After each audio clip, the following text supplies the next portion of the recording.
ये कहानी त्रेता युग की है।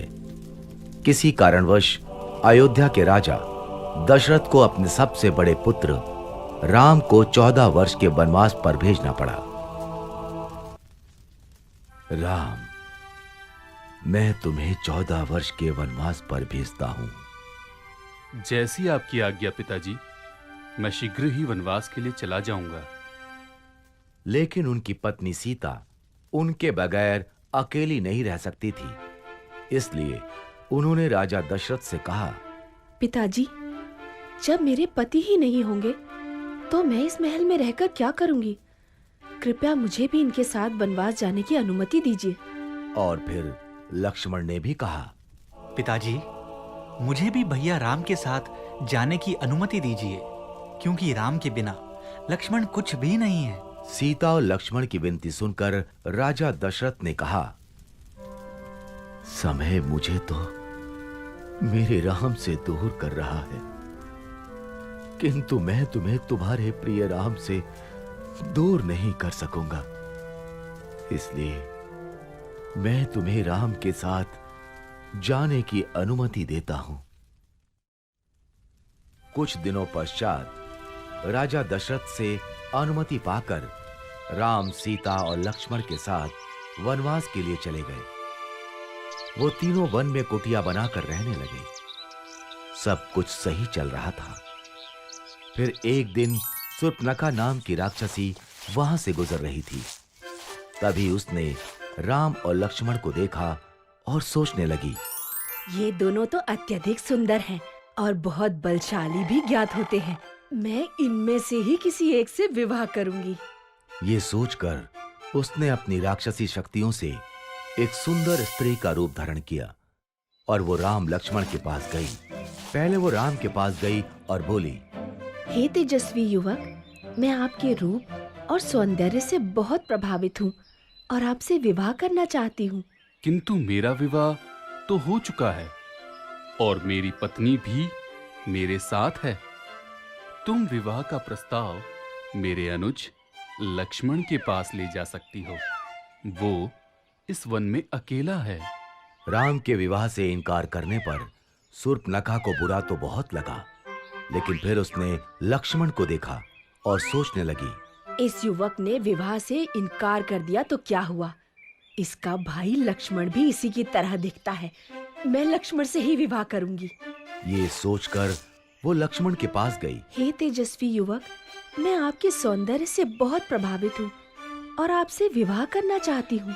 मेरा विवाह हो चुका है, इसलिए मैं तुमसे विवाह नहीं कर सकता। किंतु आप इस वन में अकेले हैं और आपको मुझ जैसी सुंदर स्त्री से विवाह करने से इनकार नहीं करना चाहिए। किंतु मैं तुमसे विवाह नहीं करना चाहता। क्यों?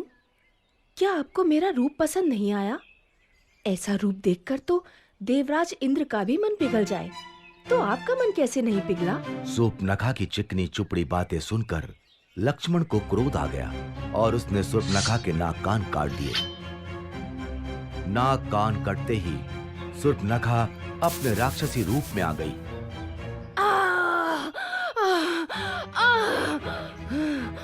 राम लक्ष्मण ने उसका ये राक्षसी रूप देखा तो वो हैरान रह गए। भैया, ये तो एक राक्षसी है। मैं अभी इसका वध कर देता हूँ। नहीं लक्ष्मण, इसे जाने दो। शूर्पणखा रोती हुई वहां से चली गई और सीधे अपने भाई लंका के राजा रावण के पास पहुंची। उस समय रावण अपने मंत्रीगण के साथ राज दरबार में बैठा था।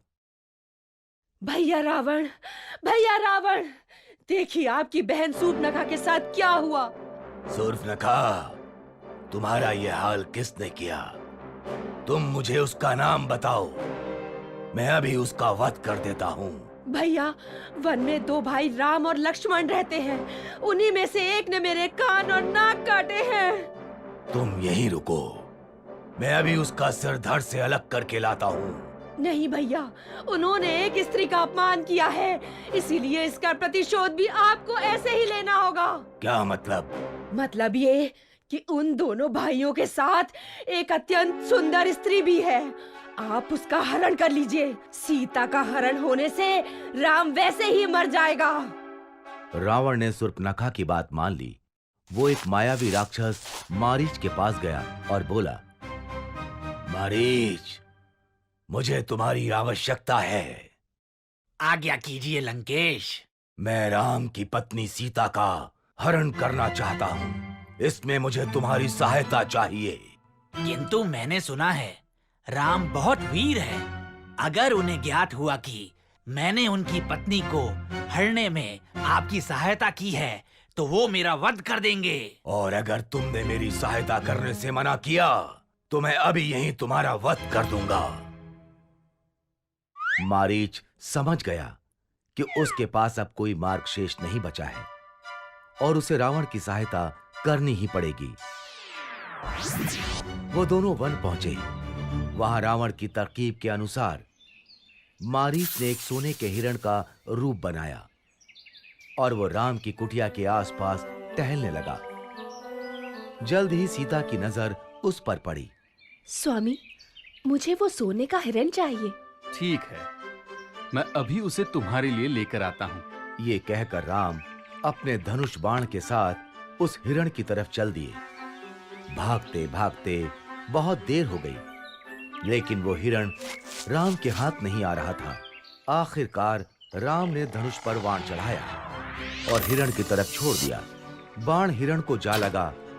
बाण लगते ही मारीच अपने असली रूप में आ गया और आवाज बदलकर राम की आवाज में कराहता हुआ चीखने लगा, सीते, लक्ष्मण!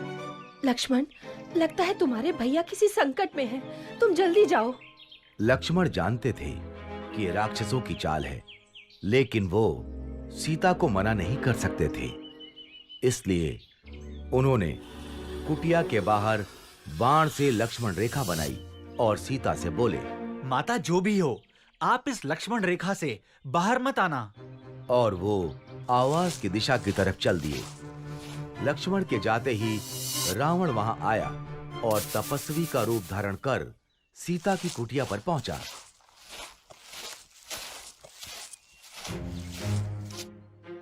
भिक्षामि देहि, भिक्षामि देहि। ये लीजिए ऋषिवर, भिक्षा स्वीकार कीजिए।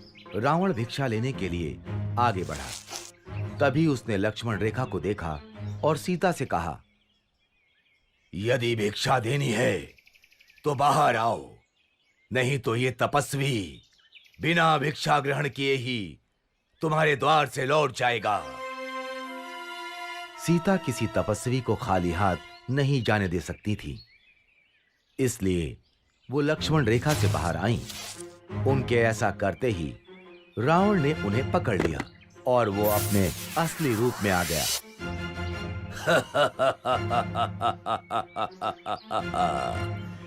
मैं कोई तपस्वी नहीं, मैं लंका का राजा रावण हूं।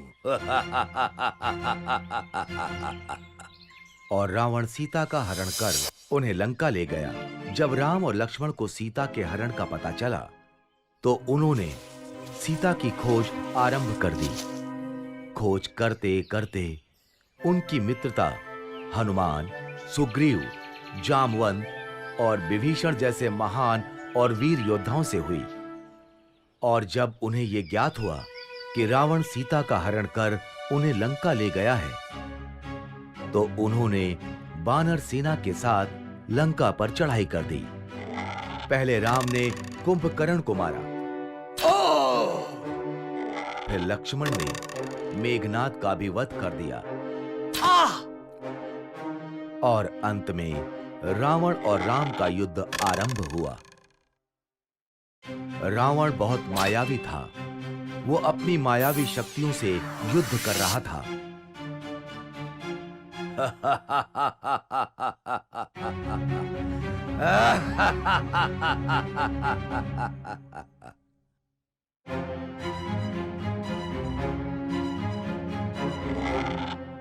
राम के तीर उसे कुछ क्षति नहीं पहुंचा पा रहे थे।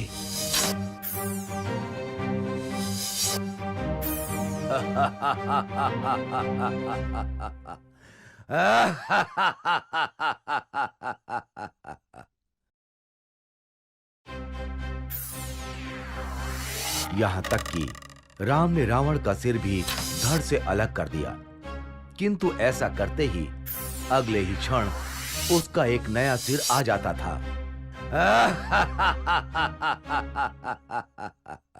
ये रावण मरता क्यों नहीं? तभी विभीषण वहां आए और उन्होंने राम से कहा, प्रभु, आप रावण की नाभि पर वार कीजिए, तभी रावण का वध होगा। राम समझ गए और उन्होंने धनुष पर बाण चढ़ाकर रावण की तरफ छोड़ दिया।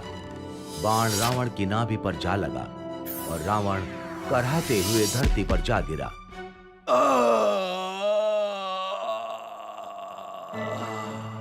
इस तरह राम ने रावण का वध किया और सीता को लंका से छुड़वा लिया।